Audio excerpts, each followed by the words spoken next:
কৃষ্ণ তাই ভাগ্যিস তুই আমার কোল জুড়ে ছিলি। তুই ছাড়া যে আমার আর কোথাও কিচ্ছু নেই মা, কেউ নেই।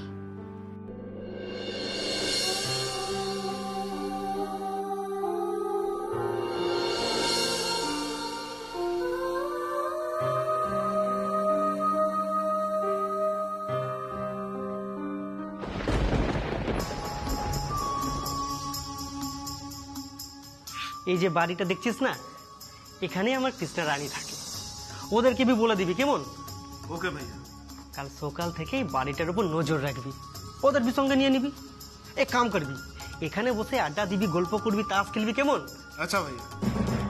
আমার কৃষ্ণা রানী সকাল সকাল ঘুম থেকে উঠে পড়ে, ও সকালবেলা কোথায় গেল কোথায় না গেল সব খবর আমাকে দিবি। একদম ভাইয়া।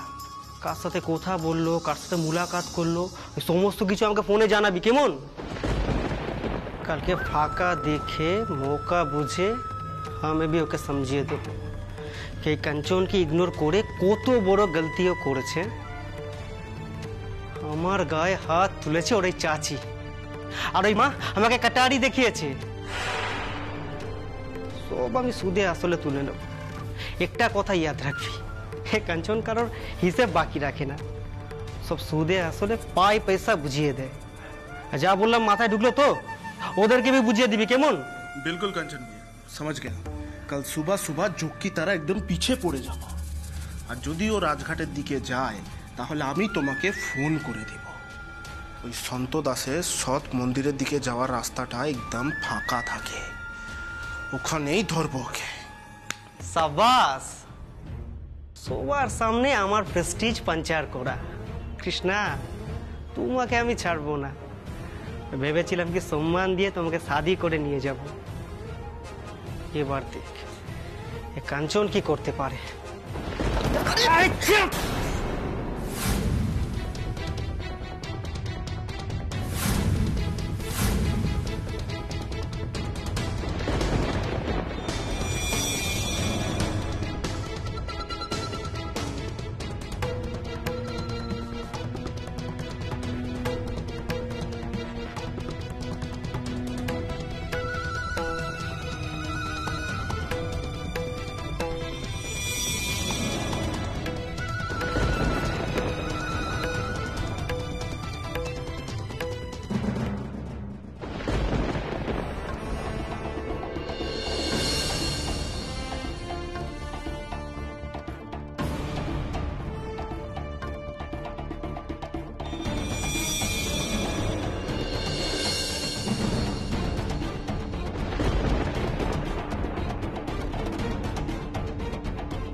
আরে বিটিয়া, তুই এসে গেছিস?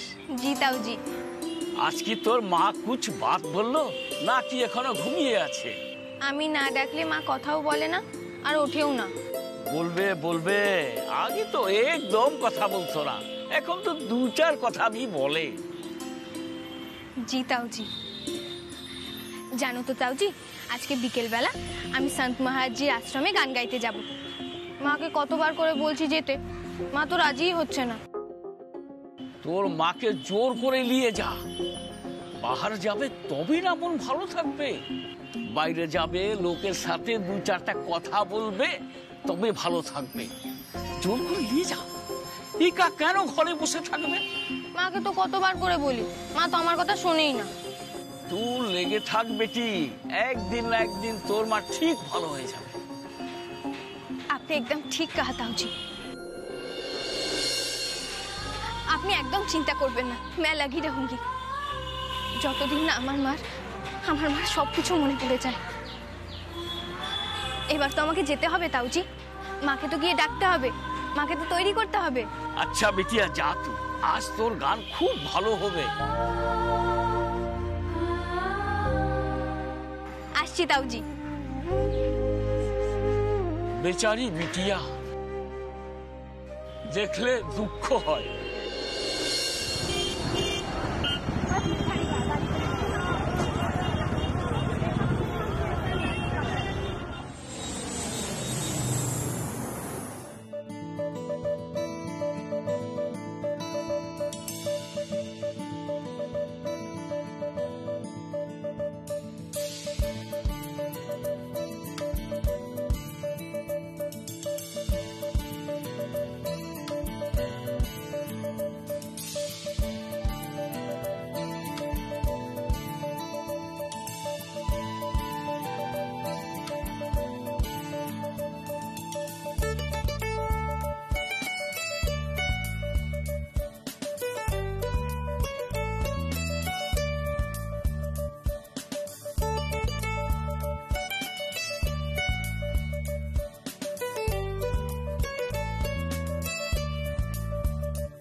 বলছি যে কতদিন পর বেনারসে এলাম বলো? কতদিন কি গো, বলো কত বছর পরে এলাম। হ্যাঁ, অনেক বছর পর। দেখো না কেমন রাস্তাঘাট সব বদলে গেছে, মানুষের ধরন ধারণও বদলে গেছে না, পোশাক আশাক। শুধু একটাই আফসোস গো, দাদামশাই থাকাকালীন আসা হলো না। দাদামশাই কতবার বলেছিলেন বলো, তোমরা সবাই মিলে এসে একবারটি এখানে ঘুরে যাও, হলো না। কি করে আসতে বলো, কত কিছু ঘটে গেল তখন, কত ঝড় বয়ে গেল। ঝড়ই বটে, সেই ঝড় কত কিছু বদলে দিল। সেই ঝড়ে কত কিছু হারিয়ে ফেললাম বলো, দাদামশাইও এলেন না। কেঁদো না সুজাতা, দাদামশাইয়ের আশীর্বাদ, তার স্মৃতি সবসময় তো আমাদের সঙ্গেই আছে। বাবা,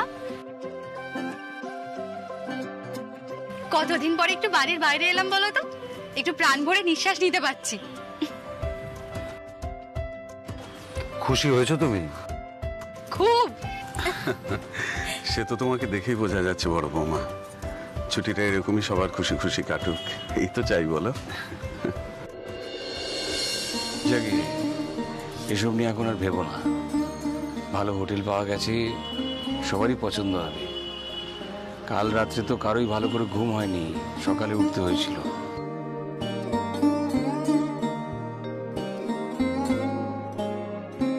ওখানে গিয়ে সবাই একটু ফ্রেশ ট্রেশ হয়ে নাও, তারপরে খাওয়া দাওয়া করে বিকেল বিকেল আমরা ওই গঙ্গার ঘাটে চলে যাব। বিকেলটা ওখানে কাটিয়ে তারপর না সন্ধেবেলায় দাদামশাই আশ্রমে যাওয়া যাবে। হ্যাঁ, সে তো যেতেই হবে, সেই জন্যই তো আশা। হ্যাঁ, শুনলাম ওখানে এখানকার একটি মেয়ে আজকে ভজন গাইবে, ও নাকি খুব ভালো গায়।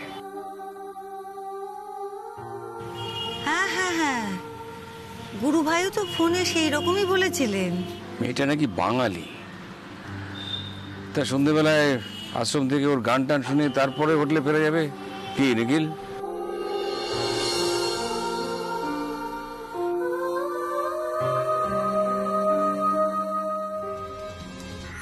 আজকে চুপ থাকবেন না, বলুন ডক্টর চৌধুরী আপনি কি জানেন বলুন। হ্যাঁ বলুন বলুন বলুন। রকি রকি কেন রনির নাম নিলেন ডক্টর চৌধুরী? রনি কি জানে শ্যামার সম্পর্কে? রনি কোথায়? আমাকে এগুলো খুঁজে বের করতেই হবে।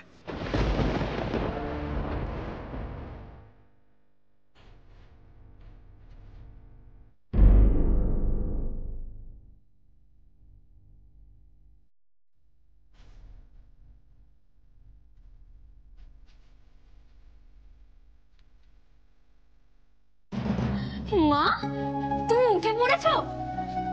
কোনোদিন তো এত তাড়াতাড়ি উঠো না মা। কি ব্যাপার, আজ সূর্য কোন দিকে উঠেছে? প্রতিদিন তো এত সাদাসাদি করতে হয়, ডাকার পর তারপর তুমি ওঠো। আজ তোমায় না ডাকলেই উঠে পড়েছো। দাঁড়াও মা, আমি তোমার জন্য চা এনেছি। আজ চা কিন্তু ঠান্ডা করে খেলে হবে না, আজ গরম গরম চা খেতে হবে, আর আমরা একসঙ্গে খাবো, কেমন? এ নাও ধরো।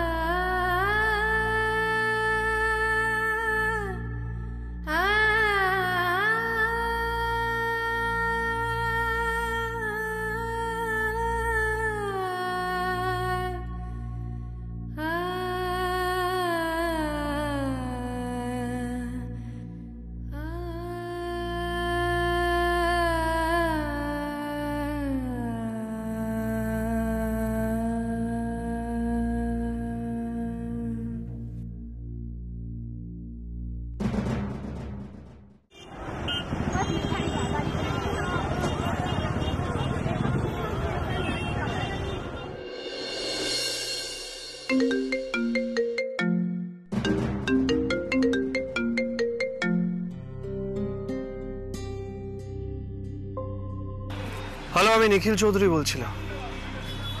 রনি সেনের সম্পর্কে আমার কিছু ইনফরমেশন দরকার। ইয়েস, উনি একজন ডকুমেন্টারি ফিল্ম মেকার। 18 বছর আগে আমাদের বাড়িতে ডকুমেন্টারি বানাতে এসেছিলেন।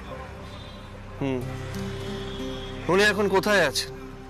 কলকাতায় আছেন, দেশে আছেন, বিদেশে আছেন, সব ইনফরমেশন আমার চাই।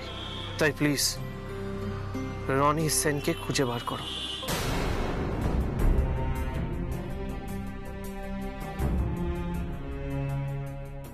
রনি সেন মানে সেই ছেলেটা যে শ্যামার ওপরে ডকুমেন্টারি বানাবে বলে পুজোর সময় এসেছিল? হ্যাঁ বাবা। হঠাৎ এত বছর পরে রনি সেনের খোঁজ করছিস কেন? ও তো হসপিটালেও গিয়েছিল, সিসিটিভির ফুটেজে দেখা গেছে। তারপরে ওই শ্যামা কোথায় চলে গেছে ও জানে না বলেছিল। তাহলে ডক্টর চৌধুরীকে মনে আছে? ওমা, মনে থাকবে না আবার? বদমাইশ ডাক্তার একটা, আমার মেয়েটাকে কেমন অসুস্থ বানিয়ে রেখেছিল। কাল উনি মারা গেলেন। হ্যাঁ? ও যাকগে, ওনার আত্মার শান্তি হোক। তা তুই কি করে খবর পেলি? ওনার ফোন পেয়ে তো আমি তাড়াতাড়ি বাড়ি থেকে বেরিয়ে গেছিলাম না। আসলে উনি শ্যামার ব্যাপারে কিছু বলতে চেয়েছিলেন, কিন্তু মরে যাওয়ার আগে শুধু একটাই কথা বলতে পেরেছে, আর সেটা হলো রনির নাম।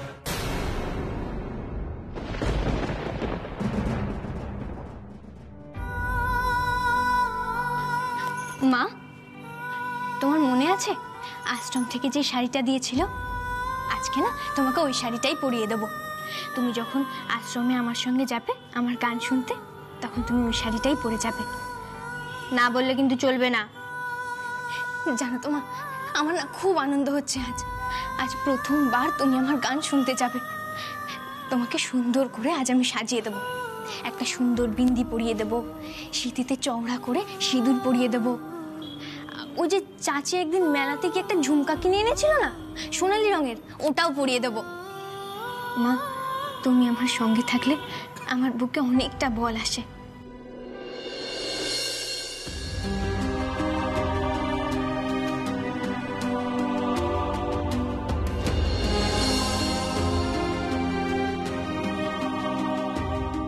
তুমি এভাবেই আমাকে সারা জীবন আগলে রেখো মা, কোনোদিন ছেড়ে না।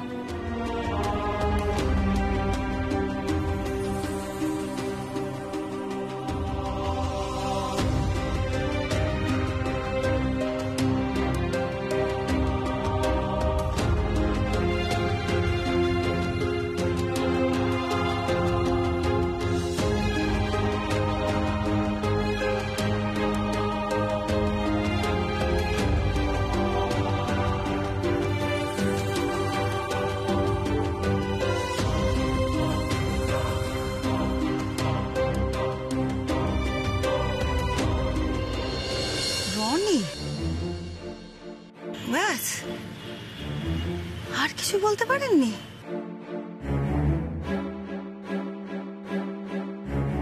হয়তো কিছু বলতেন, চেষ্টাও করছিলেন, কিন্তু তার আগেই মারা গেলেন। কিন্তু সেই ছেলেটা শ্যামার নিখোঁজ হওয়া সম্পর্কে কি জানতে পারে? সেটাই তো বুঝতে পারছি না বাবা। তোমাদের কি মনে হয় এতগুলো বছর ধরে আমি এমনি এমনি রাস্তায় ঘুরে বেরিয়েছি? না বাবা, প্রতিটা মুহূর্ত আমি শ্যামার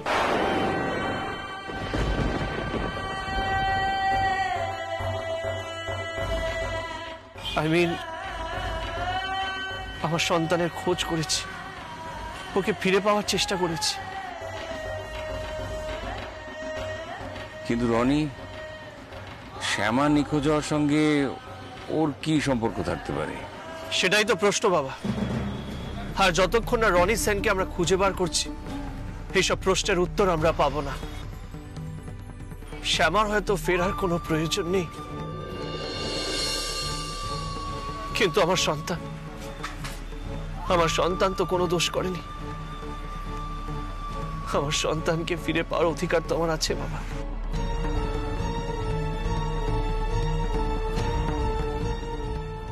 পাপা, পাপা প্লিজ ডোন্ট ক্রাই। আমি তো তোমার সাথে আছি, তাই না? আমি তোমাকে কখনো ছেড়ে যাব না।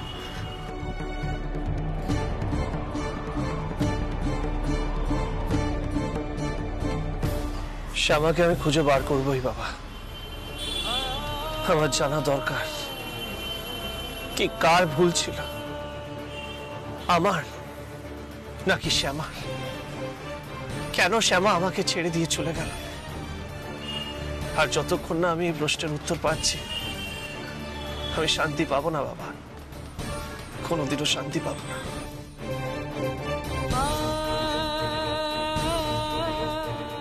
Calm down Nikhil, please calm down. দেখো, তোমার ভাগ্যে যদি লেখা থাকে তাহলে তুমি তোমার সমস্ত প্রশ্নের উত্তর ঠিক পাবে।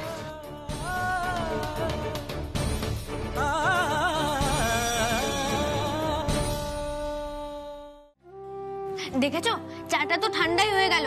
চলো ওখানে চুপটি করে বসবে, চলো চলো এসো, এখানটা চুপটি করে বসো। গরম গরম চাটা খেয়ে নাও। এ নাও, ধরো ধরো, নাও খাও। আমার সোনা মা, একদম ভুলে গেছি। দেখেছো, ওই যে ঘাটের দিকে যেতে হবে, জানো তো আমার ওখানে না ওই মথুরলাল কাকা আছেন। ওনার না পেটে খুব ব্যথা করছে, জানো তো, কাল থেকে ব্যথা করছে, তবু উনি সে কাজ করেই যাবেন। আমি স্বাস্থ্য কেন্দ্র থেকে ওনার জন্য ওষুধ আনিয়ে রেখেছি। মা, আমি না এক্ষুনি চলে আসবো, বুঝলে? তুমি কিন্তু চাটা খেয়ে নিও। আমার লক্ষ্মী মা, আমার সোনা মা।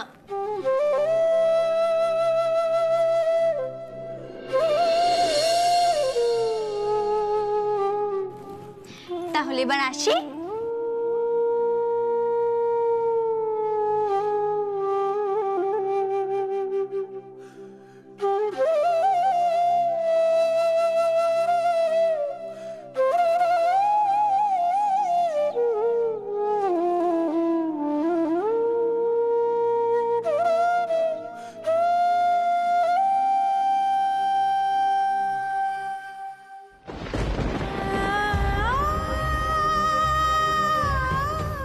আজ আমার মনটা হঠাৎ এরকম অস্থির হলো কেন? কেন মনে হচ্ছে যে আজ কেউ আসবে? কে আসবে?